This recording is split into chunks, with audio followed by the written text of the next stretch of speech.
Welcome to the rational space. In today's world, where belief systems and governance often overlap, it's important to understand how societies create space for all voices. Can laws that protect religious sentiments coexist with secular principles of governance, or are they in conflict by design? Let's explore a deeply complex and sensitive question. Are blasphemy laws and secularism compatible or not? Let's take this journey carefully, respectfully, and thoughtfully. Throughout history, societies have tried to find ways to protect what they hold sacred, both in faith and in law. Blasphemy laws, in various forms, have existed for centuries. Their purpose has often been to safeguard religious symbols, beliefs, and figures from insult or defamation.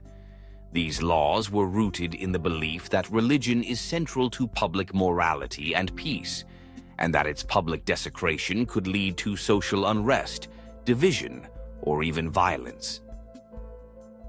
In ancient civilizations, offending the gods was often considered a crime not just against religion, but against the state itself. In medieval Europe, blasphemy was a punishable offense in many kingdoms.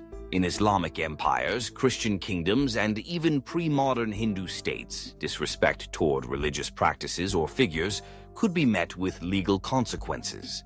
These laws reflected the social values and cultural makeup of those times.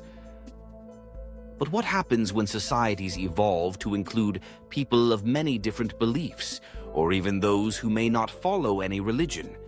What happens in multi-religious, multicultural nations where belief is deeply diverse? This is where the idea of secularism begins to matter, not as a rejection of religion, but as a principle that aims to ensure fairness, neutrality, and peaceful coexistence. Secularism is often misunderstood. It does not mean opposing or eliminating religion from society. At its core, secularism refers to a system of governance in which the state remains neutral in matters of religion. It neither favors one belief system over another, nor imposes one set of religious values on the entire population. It allows individuals the freedom to follow, express, and practice their faith, or no faith at all, without interference from the government. Different countries approach secularism in different ways. In the United States, the First Amendment of the Constitution guarantees both freedom of religion and protection from state-imposed religion. The government cannot promote or restrict any belief system. This model is based on the separation of church and state. The idea is that religion belongs to the personal and community sphere, while governance must remain impartial. France takes a stricter approach through a concept known as laïcité. This is a form of secularism that actively separates religion from all aspects of public life. Public officials are prohibited from wearing religious symbols. The state does not fund religious institutions. The aim is to prevent religion from influencing public affairs and to keep religious expression out of government spaces. However, this model has also led to controversy and debate, especially in multicultural societies. India offers another example. Its model of secularism is built on religious pluralism. The Indian Constitution recognizes and respects all religions equally and protects the right of every individual to practice and propagate their faith. At the same time, the state can intervene in religious practices when needed to uphold fundamental rights. This inclusive model tries to maintain harmony among various communities while ensuring justice for all. So, secularism is not a single idea. It is a flexible principle applied differently across regions and legal traditions. But at its heart, it aims to protect the dignity of all citizens by ensuring that the state does not prefer one group over another. Blasphemy laws, on the other hand, are legal provisions that prohibit speech or actions considered disrespectful toward religion, sacred texts, revered figures, or spiritual symbols. These laws vary greatly from country to country in terms of scope and enforcement. In some countries, blasphemy is treated as a serious criminal offense. For example, Pakistan's penal code includes several sections dedicated to blasphemy-related offenses. These laws are designed to protect religious sentiment and prevent provocation that could lead to violence or unrest. The penalties can be severe, and the subject is highly sensitive. In Saudi Arabia and Iran, blasphemy is often interpreted through the lens of religious law. Public expressions that are perceived as insulting to religious teachings or figures can lead to legal action. Indonesia, a diverse nation with significant Muslim, Christian, Hindu, and Buddhist populations, also has laws prohibiting blasphemy. In recent years, high-profile court cases have shown how complex and emotionally charged this issue can be. However, it's important to note that blasphemy laws are not limited to majority Muslim countries. Many Christian-majority nations once had, and some still have, blasphemy-related legislation. In Ireland, blasphemy was a constitutional offense until 2018, when it was removed by a national referendum. In the United Kingdom, laws against blasphemy existed until 2008. In Greece and Italy, remnants of such laws remained into the 21st century, though rarely enforced. So, blasphemy laws are part of a broader global history and not exclusive to any one religious tradition. They have emerged in societies where religion was closely tied to public identity, morality, and peace. But as societies become more pluralistic and open to diverse viewpoints, tensions sometimes arise. Can secular governance accommodate laws that are designed to protect religious sentiments? This is the heart of our question. Can blasphemy laws and secularism truly coexist? Let's examine both sides of the debate. One argument says that blasphemy laws challenge the neutrality that secularism requires. If the state penalizes speech based on religious standards, it might be seen as endorsing a particular belief. This could lead to unequal treatment under the law or suppression of legitimate dialogue and critique.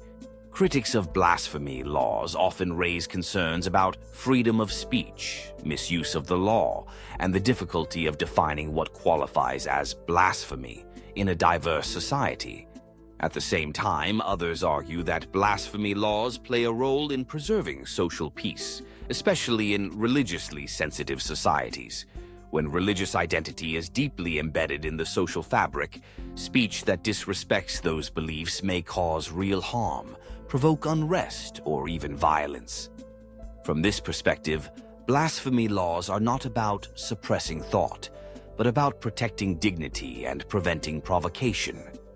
So, how do modern legal systems try to balance these concerns? Some countries have moved away from blasphemy laws and toward laws that focus on preventing hate speech and incitement to violence.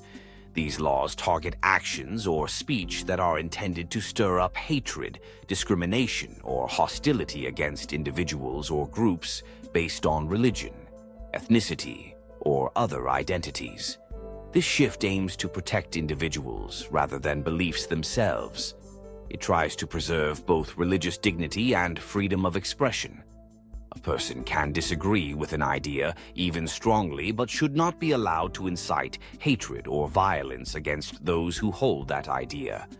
This middle path is difficult to walk, but it reflects a growing recognition that people of different beliefs must live together in mutual respect. There are also real concerns about how blasphemy laws are applied.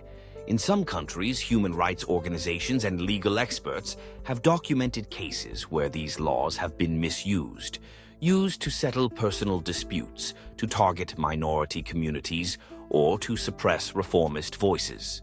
The emotional weight of religion, combined with unclear legal definitions, can make fair application of such laws challenging. Secular legal frameworks attempt to mitigate these risks by ensuring due process, clear legal standards, and an impartial judiciary. These frameworks work best when the rule of law is strong and when public trust in institutions is high. In South Asia, where religious diversity is the norm, the challenge has always been to manage difference without losing unity.